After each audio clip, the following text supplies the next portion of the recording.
Okay, now I will speak for a few minutes, and then you can ask me whatever you have to ask. Now, okay, can you start?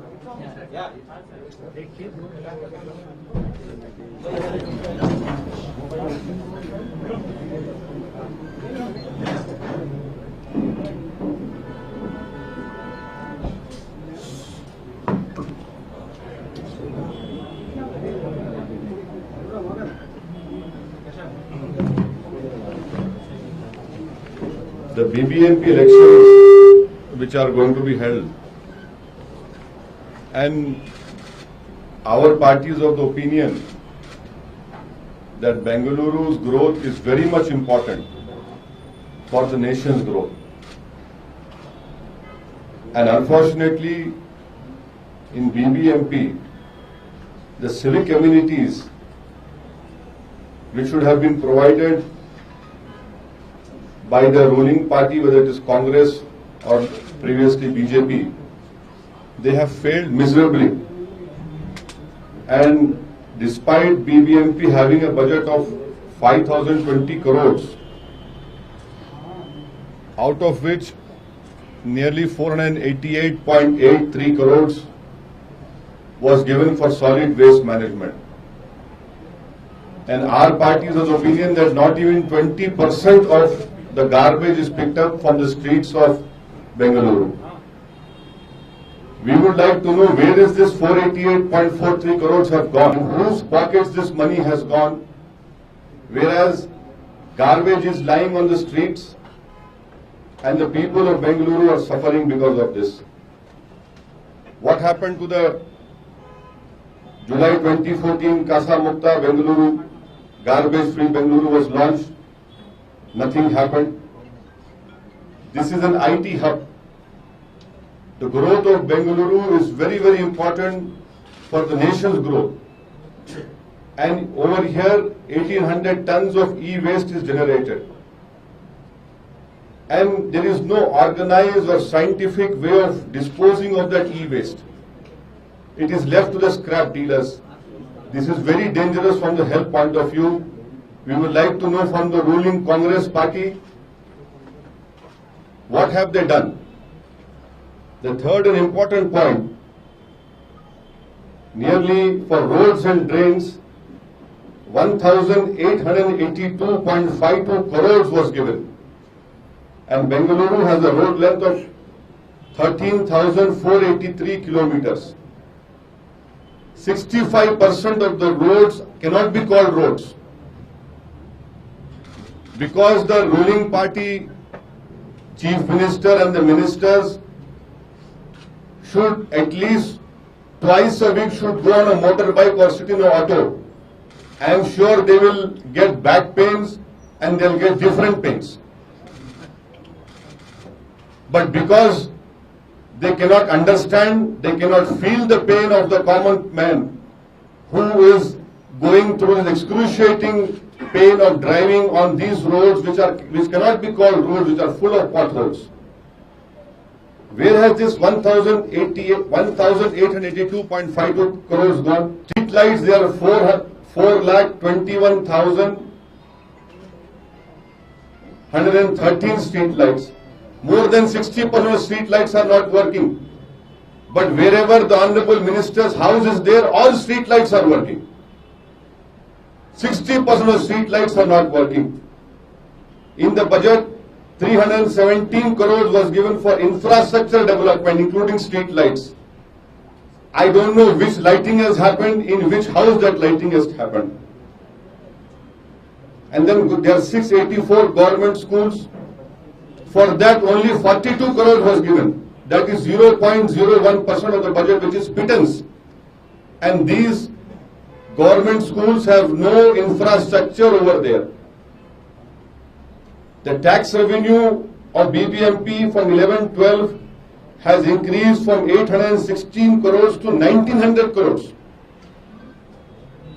You have increased the burden on the people of Bengaluru, but in return, nothing has happened. It clearly shows lack of understanding. It clearly shows deliberate underdevelopment of Bengaluru BBMP. Drinking water, 85 lakh population according to 2011 census. There is a demand of 1400 million liters per day. The great Congress government is supplying only 1250 million liters a day.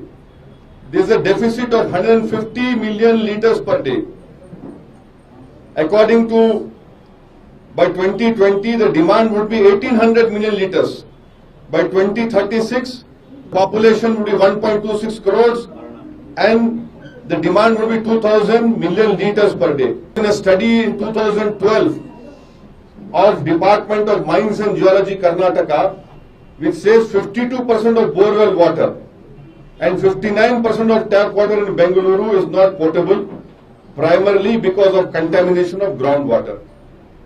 So if you see all these important civic amenities, they have not been provided to the residents of this great Bengaluru, which is very important, as I keep on reiterating, for nation's growth, Bengaluru has to grow. And then I have read the article written by an honorable MP, Mr. Rajiv Chandrasekhar. It is pathetic that the child sex abuse cases are an increase in Bengaluru. Despite strong recommendations given, the Congress government has not done anything, only apart from a token announcement of child sex registry. Then you have the shameful incident of August 3. So in every parameters, the ruling Congress party has completely failed. And I hope that the people of Bengaluru will come out in thousands and in lakhs. The polling percentage should go beyond 80-90%. And they should come out and show their fury and anger and the deception and the betrayal of their confidence by these two ruling parties.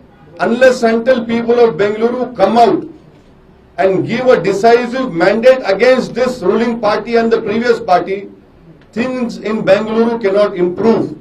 It is high time that these issues needs to be addressed, and MIM party has put up their candidates, and I hope that the people of Bengaluru would give us, and we will ensure that these problems which I have told you will be taken care of on the first priority.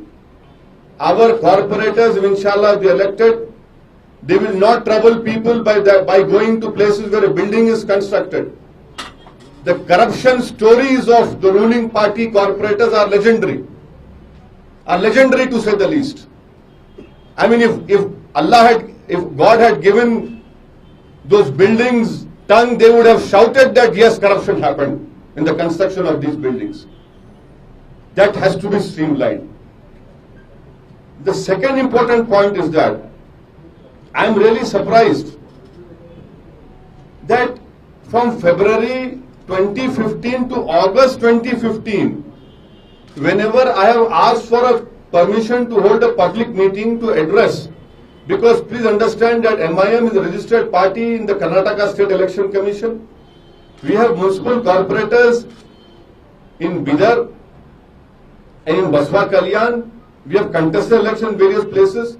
But every time a lame excuse is given by the Congress government, no, OIC cannot come because law and order is not good. I am surprised from February to August. Law and order is bad. What is this Congress government doing? It shows that they are very weak. They have no control over law and order. Because if one man's entry can lead to law and order problem, question marks will be definitely raised of what is the work which you are doing. What is the work which the government is doing? And the third important point is, does the Congress party really stands for freedom of expression or not? To say, because tomorrow we are going to celebrate August 15. We are going to celebrate our nation's Independence Day. We celebrate our Independence Day. We also pay homage to those great freedom fighters. And why did they fight? for this nation to be independent, for our voices to be heard, for different voices to be heard. But now what we are saying is that no, a voice which opposes the Congress party will not be heard, will be stopped. Is that Independence Day? Is that freedom of expression? Is that how we pay our homage to those great freedom fighters who gave their lives to ensure this nation becomes independent, strong, democratic, secular republic? I am posing a question to the Congress party. Are you for freedom of expression or not? I know reasonable restrictions in Article 19. But how is it that from February to August you don't allow me? I am a member of parliament having taken oath on the Indian constitution. I can speak in the biggest panchayat of the land, that is the Indian parliament, but I cannot speak in the streets of Bengaluru. What kind of freedom of expression is this? Yesterday in parliament I stood up and supported the adjournment motion moved by Mr. Mallikarjun Kharge. At that time the Congress party said thank you. I said I am going to Bengaluru tomorrow. Then they said why? I said when I talk about you, you said thank you. But when I say I am going to Bengaluru, your color of the face changes. Where is the freedom of expression? The Congress party over here is drunk in arrogance. They are drunk in arrogance. They must remember the people of India have thrown away biggest leaders of national fame. You are stopping me? For what? Because yes, I will continue to oppose you.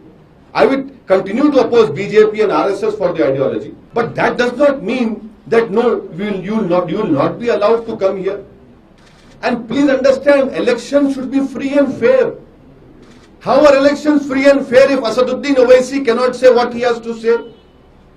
And do you please, I would request my journalist friends over here, while I was coming over here, and police officer called and said, have you taken permission to address a press conference? For God's sake, is this emergency? That even to address the press, I have to take a permission? Are we living in a dictatorship or in a democracy? I have all the right to come to Bengaluru. This is part of my country.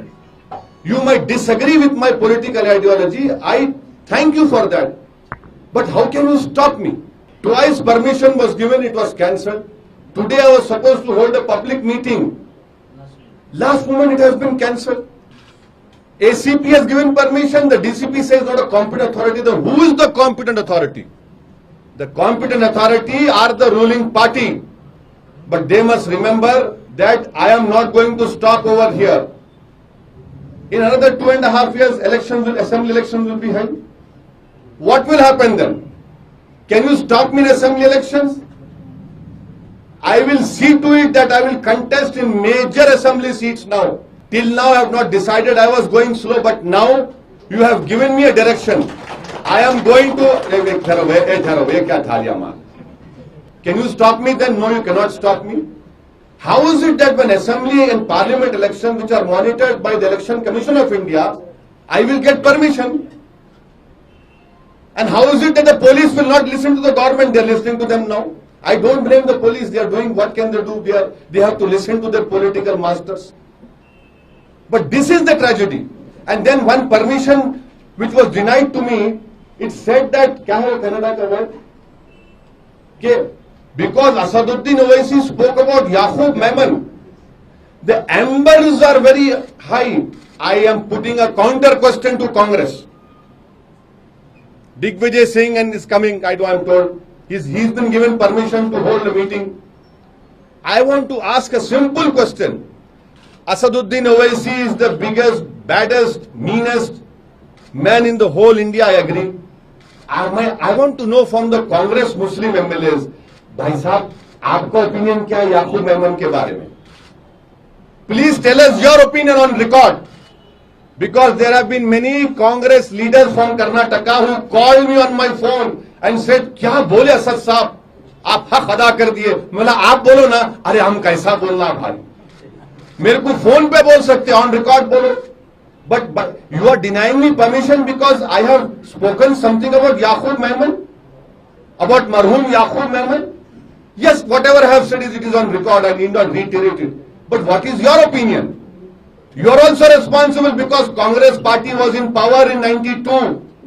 Babri Masjid demolition happened because of Congress party's connivance. The riots in Mumbai happened because Congress didn't stop it. I am making all these charges, they are on record. And let them also say, now Asiman accused in Makkah Masjid bomb blast have got bail. Makkah Masjid bomb blast, 12th March 2014, they were given bail. I spoke to Mr. Shinde. I said, sir, you still have 2 months. You can still file an SLP. But they didn't do. I am raising all these issues. So Saduddin Owaisi becomes a persona non grata. But I am assuring them that I will continue to raise issues which I believe are the rightful issues. And my stand for justice and my fight for justice will continue no matter what. And after this treatment being meted out to us, I am assuring inshallah ta'ala, assembly election will be putting up more candidates. In the Bengaluru, 6 assembly segments have also identified some candidates. I have told them start working from now on. I will not go back now because this is not the way we pay homage to those great freedom fighters who fought for democracy. What was the main fight? No, we want our country to be independent. We want our voices to be heard. East India Company cannot be reflective of our voices. This is what is happening over here. And I'm sure the people of Bengaluru would understand and give a definite verdict. And I'm sure that they will give us an opportunity to serve them. These are what I have to say. I am sorry if I have taken long. You can ask me any question you want and I'm going to sit here and answer all of them. Thank you. Sir, क्या आपको लगता है कि कांग्रेस डर रही है कि आपके आने से मुस्लिम वोट्स डिवाइड होंगे, इसीलिए आपको रैली में परमिशन नहीं दी जाती है? सर देखिए, मैं कहीं नहीं जा रहा हूँ, मैं मशहूर हूँ भड़काऊ भाषण के लिए बैठता हूँ, फिक्र मत करिए आप। मुस्लिम वोट की आप बात कर रहे हैं। 2009 में मैं पार्लियामेंट इलेक्शन नहीं लड़ा, 2014 में मैं पार्लियामेंट इलेक्शन नहीं लड़ा, एक भी मुसलमान क्यों नहीं जीता एमपी?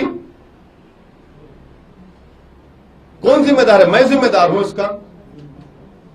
आप सोचिए 10 साल से कर्नाटका में एक मुस्लिम एमपी ने जीत पा रहा है। कितने पॉपुलेशन है, कितने मुस्लिम एमएलए कर्नाटका असेंबली में है? मैं जिम्मेदार हूं। अब ऐसा हो जाएगा कि कांग्रेस के मिनिस्टर के घर में अगर भैंस दूध नहीं बोलेंगे तो बोलेंगे नहीं ओवैसी सामने से गया था इसलिए भैंस दूध नहीं दी। ये कैसा होगा? ये आप इंट्रोस्पेक्शन करो, गलती आप में है। और more than politics, Congress should remember that what goes around will come around. आज आप पावर में है, कल कोई और आएगा पावर में। अगर आपके लीडर को दिल्ली से आने रोक दिया तो क्या बोलेंगे आप? You are doing wrong, this is not good for democracy. और अगर डर होता है तो डर होना चाहिए, डर होना चाहिए। अब डरने का टाइम है। हुगली में 12 बच्चे 8 साल के बाद छूटे, एक को सस्पेंड करना था। आप हमदर्दी है ना हमारे, ठीक है मैं बुरा हूं, आप अच्छे हैं ना, सस्पेंड करना था।